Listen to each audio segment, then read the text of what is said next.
Ambassador, I think that our audience here is lucky to have a chance to hear from a diplomat from a non-great power country. We've had 2 Americans speak this morning about challenges of great power competition, but you have tremendous experience, as I would say, your father as well as an ambassador to the Soviet Union and Indonesia, other countries. You also were ambassador to Russia, to the United Nations.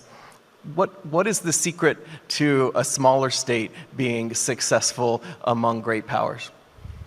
Look, competition among sovereign states, whether big or small, I think is an inherent condition of international relations. And of course, competition, unfortunately, sometimes becomes conflict. So while we are preoccupied with wars in Ukraine, in Gaza, with US-China competition, and they create real uncertainties, they create real dangers. I think we should not forget that these are what the late Donald Rumsfeld called known unknowns. In other words, to put it more colloquially, we've seen this movie before. And we have not just seen the movie, we have navigated some of these uncertainties and dangers, at least in the case of Singapore, with much less capability. And the dangers were greater because during the period of US-Soviet competition, the Cold War was hot in Southeast Asia. And what we have done before, we can do again.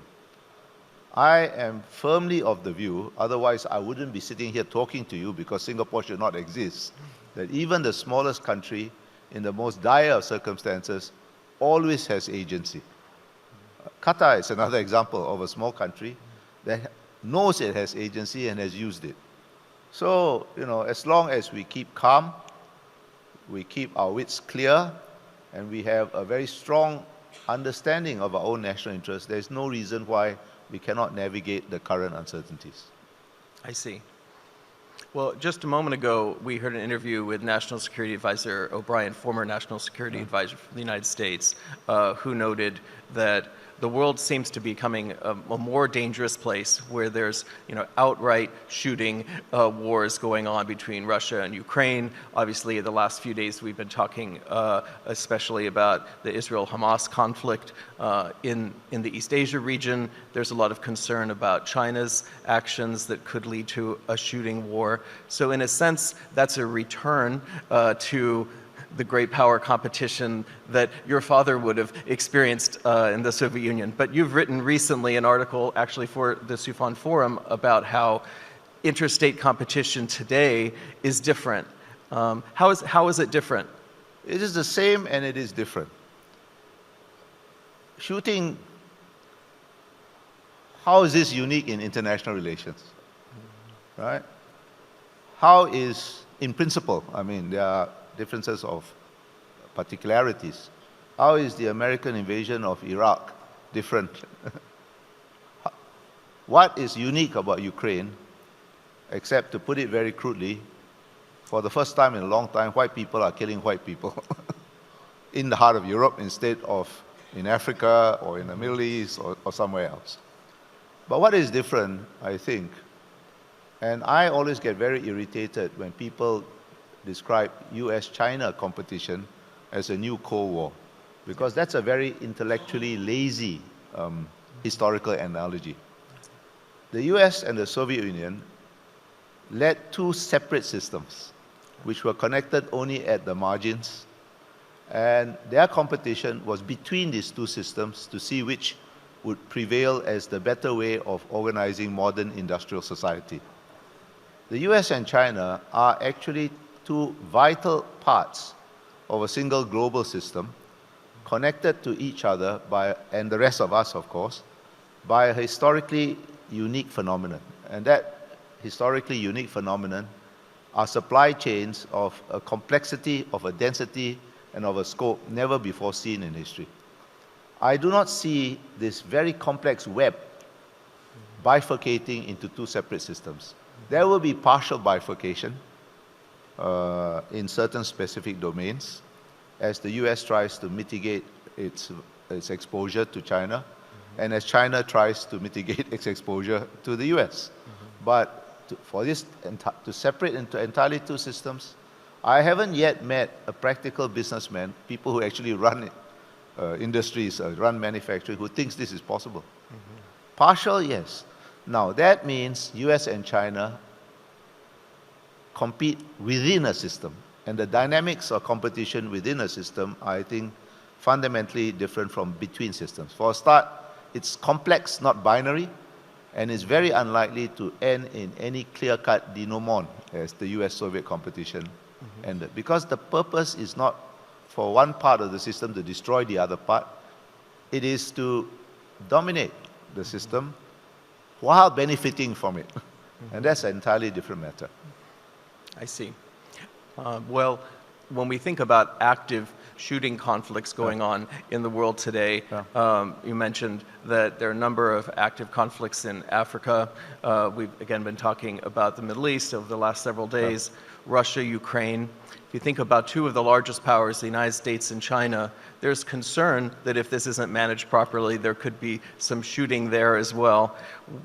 As someone that's based in Singapore and looks at that region, are you concerned about that aspect of US-China competition as spiraling to an active shooting war? And if so, what are the areas that you're most concerned about? You know, as I said, competition is inherent in international relations, and where there's competition, there's always the possibility, at least, of conflict. But I think the real risk in the US-China competition is not a war by design, that means war being used as an instrument of policy, but of an accident getting out of hand, or some miscalculation.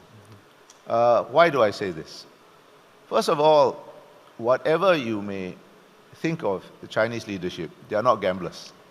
And they are certainly not going to roll the dice with the most vital of their interests, which is the continuation of Communist Party rule in China. And if you look at China, China's geopolitical position in this region we now call the Indo-Pacific, it's not a favorable one. Which are the countries that China can really rely upon? North Korea, that's its only formal treaty ally. Their relationship is fraught with mistrust. And I sometimes think, and in fact, I don't think, because the North Koreans have told me, they mistrust the US somewhat less than they mistrust the Chinese, because as they say, the US is further away. Right. In Southeast Asia, who can the Chinese rely on? Laos? Cambodia? Is this a very big deal? Right. Pakistan. Is Pakistan an asset or a liability? You know, so they are not in a good geopolitical situation. Their global situation, their reputation in what we now call the Global South is of course better. At least the Global South doesn't make moral judgments or does not articulate moral judgments. But the Global South is much more a representation of a mood rather than any coherent collection of interests. There's another factor that we don't often talk about enough, I think, and that's nuclear deterrence. Nuclear deterrence kept the peace between the two principals during the Cold War, the US and the Soviet Union, and I think it will keep the peace between the US and China, because both are rational powers. So again, the risk is not war by design, not war as an instrument of policy, but an accident getting out of hand. And that risk is always going to be there. I see. So the theme in general of today is thinking about a multipolar world in an era of more complex interdependence. So you gave, I think, a very useful overview of potential partners for China and how China is disadvantaged compared to the United States in terms of potential partners. But the one partner that you didn't mention is the country that you've been an ambassador to, Russia. Xi Jinping and Vladimir Putin met in Beijing recently. They've met multiple times now since the war in Ukraine has broken out. What do you see as the potential partnership there?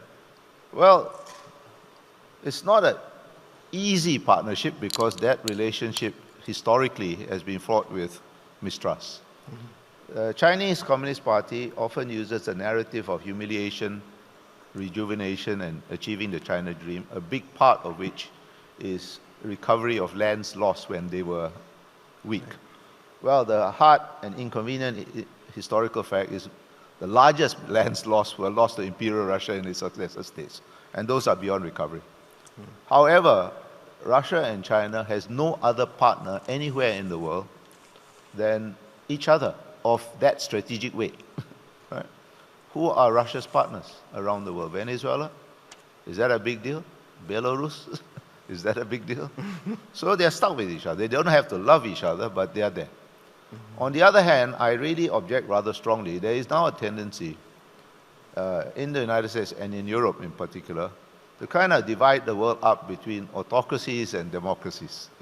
And they put together Russia, China, North Korea, Iran on one side, and kind of all the good guys on the other side.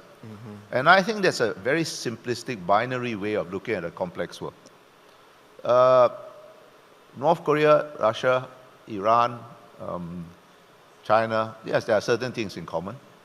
But there are many things equally important that you don't have in common. For example, the degree of their integration in the world economy. And that makes a big difference in how these countries calculate their interests. You have many types of democracies and many types of autocracies.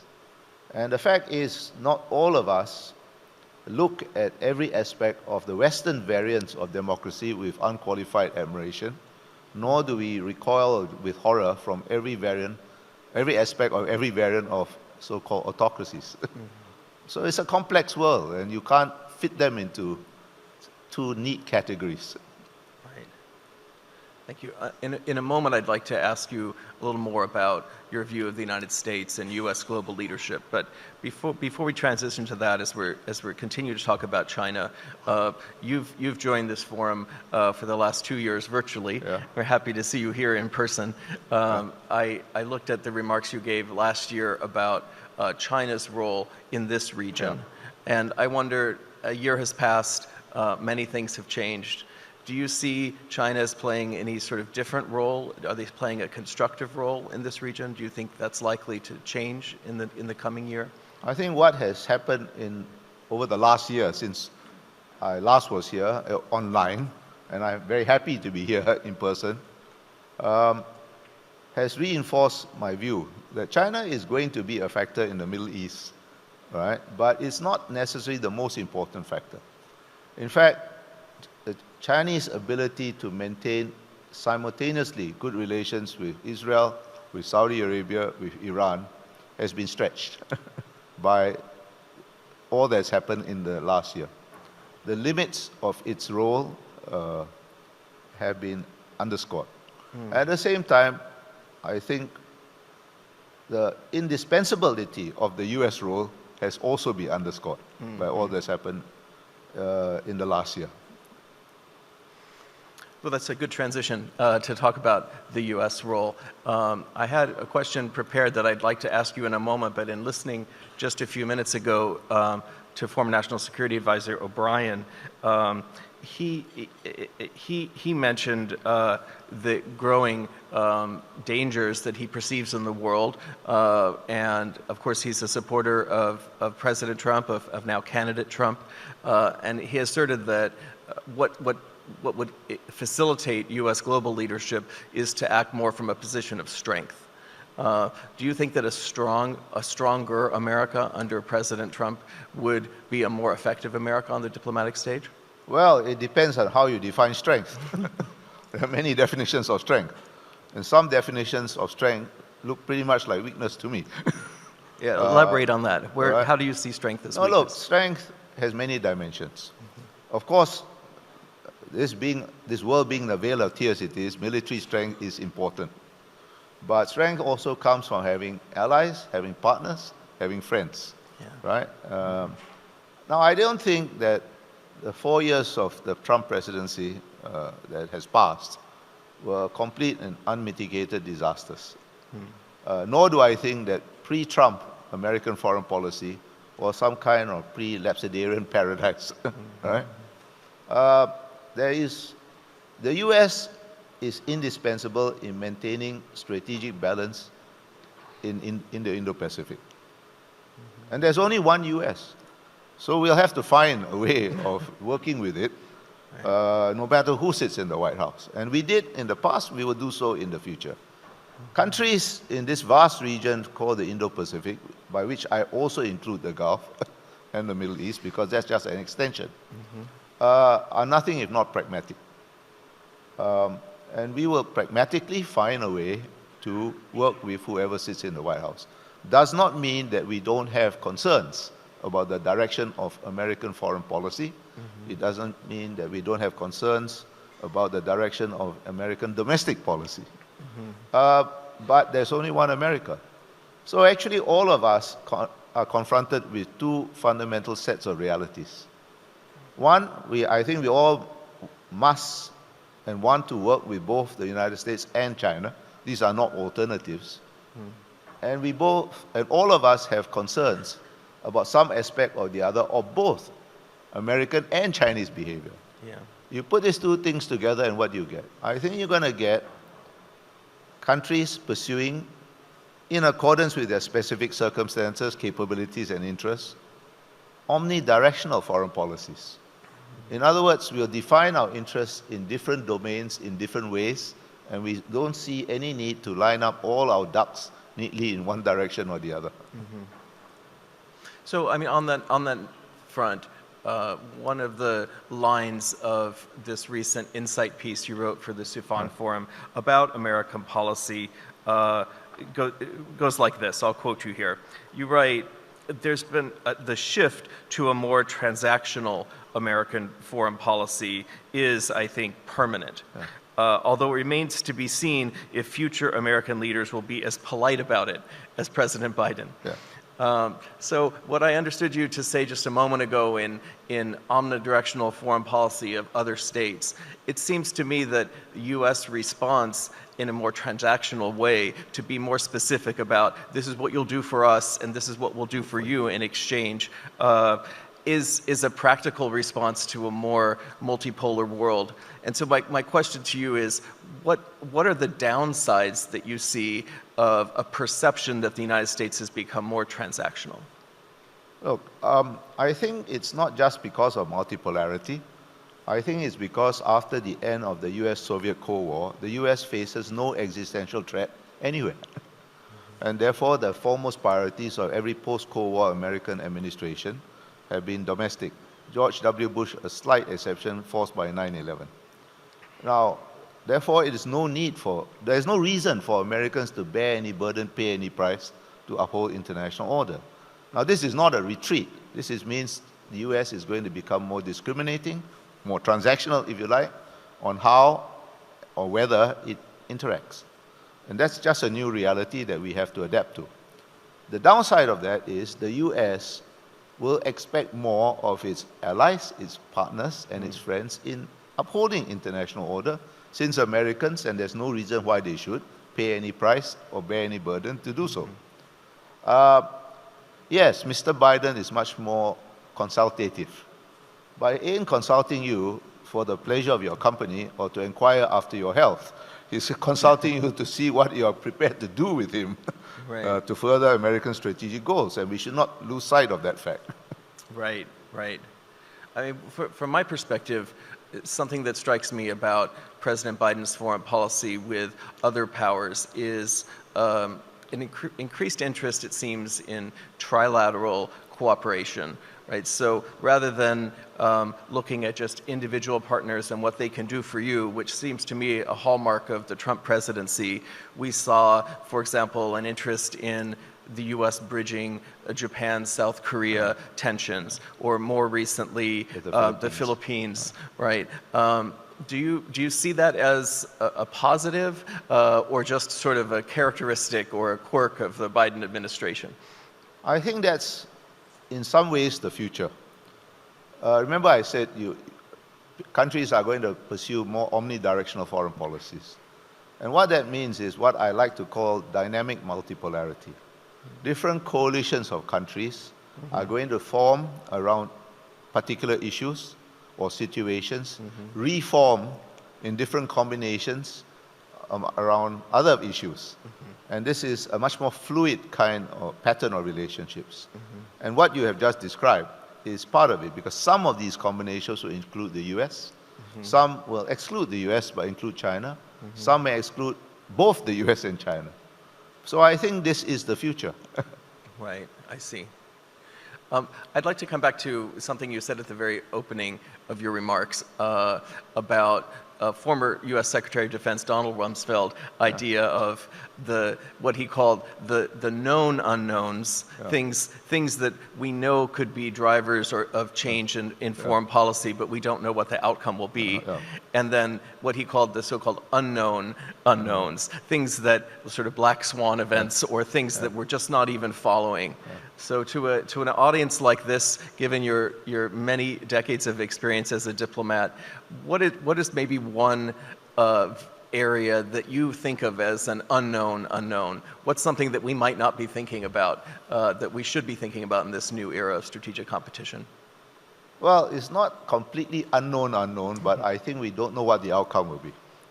First, I think the impact of technologies on international relations, particularly AI. We all know there's going to have an impact, and we all have guesses, but we have no idea. At least I've not read anything that convinces me anybody really knows. Well, fortunately, we're having a panel of that this afternoon, so perhaps we'll find out this afternoon. Yes, right. And the other thing, I think, it's a kind of known unknown, but the ultimate impact of it, we don't know, is I think there's a deficit of leadership throughout the world, not just the US. That deficit, you see it in one way in authoritarian systems, another way in different democratic systems. Leadership, generally speaking, is getting more and more important because new technologies are deconstructing the body politic in ways that we haven't seen before. So it's a kind of known unknown, known unknown. But there are probably also areas of technology where we just can't even imagine the disruptive power of that. I can't imagine because I'm not a tech guy. I can hardly use my own iPhone. Earlier, you mentioned nuclear weapons as an aspect of stability, at least in great power politics. Specifically, you mentioned them in reference to U.S.-China competition. But in this region, Iran's pursuit of nuclear weapons has been a concern for the past decade. Some would view Israel's unacknowledged possession of nuclear weapons as a potential area of instability. Do you think that when we move beyond great power politics to broader international politics, that the proliferation of nuclear weapons is a concern? I think that particular genie is out of the bottle. You're not going to put it back in. So it's a matter of time, I think, where South Korea or Japan have independent nuclear deterrence. I don't think they're eager for it, by the way. In this region, I think Saudi Arabia, under Prince Mohammed bin Salman, has said very clearly more than once that if Iran goes this direction, we won't be far behind. And if Saudi and Iran goes there, will Egypt or Turkey be lagging? I think that particular genie, I told you, it's out of the bottle. You can't put it back in. Now, I think moving from one non-nuclear equilibrium to a nuclear equilibrium is fraught. But once you get there, it's stable. I see. Provided the countries are, rational. And I find very few countries are irrational. Fair enough. Getting back to the multilateral aspect of this complex interdependence that we have in the world, it's come up multiple times that our host country, Qatar, has been playing a growing role in helping resolve conflicts, not just in this region, but in other regions as well, a very constructive role. Do you think there's potential for other smaller states to play similar roles to sort of supplement or replace in some areas how the United States has been looked to be the facilitator of a global There are peace? certain things where you need hard power and you need lots of it. But there are certain things where smaller countries, because they threaten nobody, can play a role. This is not something one can generalize about, except in these very broad terms. You will have to look at specifics. In this region, it's not just Qatar. It's Oman too, has played a big role. In fact, I think Oman played the major role with Iraq in bringing, in renormalizing relations between Saudi Arabia and Iran a couple of years ago. China was just brought in at the last minute, right? Because each had their own reasons. So there's always that thing. This is part of the point I also made at the beginning. Even the smallest country in the most dire circumstances always has agency. Now, whether you have the wit to recognize the opportunity to exercise your agency and the capability to seize those opportunities, those are another matters. But there is very few situations, I think none, where you have completely no agency. And Qatar is an example of that. I see. And Singapore also is clearly an example of a place that has managed to both host U.S. military forces and also have a very close relationship with China. Do you see Singapore as having a potential to play more of a constructive role in managing U.S.-China tensions?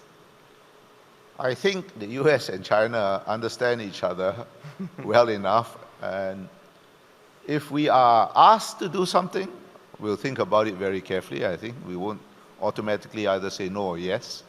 But to play this kind of role as a small country, you must first be A, aware of your agency, and B, have a very realistic appreciation of the situation in which you are asked to exercise it. Sure. And I don't think the U.S. and China are in any in a situation where either of them would welcome third countries playing any sort of role, whether big third countries or small third countries. But what about the countries, whether it's Singapore or other countries in the region, that are concerned about increasing tensions about the territorial disputes in the region? Is this something that we should accept China's perspective of this being essentially a series of bilateral disputes, or should there be some process to try to have a more multilateral solution there?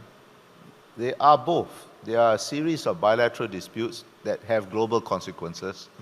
Because you are talking about those in the South China Sea, right? I think 70% of world trade passes through the South China Sea. So you can't say that these are only bilateral disputes. Right. So I think these are not alternatives. They are one and the same. But I don't think any of the claimant states, whether it is China or the Southeast Asian claimant states, are going to accept third country intervention in their disputes. What I think all, except perhaps China, say is this should be settled peacefully in accordance with international law, particularly the UN Convention of the Law of the Sea. Now that is where you have an international framework that can maybe not resolve these disputes, but manage them. All right. Well, I'd like to wrap up this discussion here by thanking you for returning once again to the Global Security Forum and to sharing your broad knowledge of every region of the world to bring a wider aperture to our discussions today. So thank you very much. Thank you, Andrew, and thanks to Ali Suphan for inviting me. All right.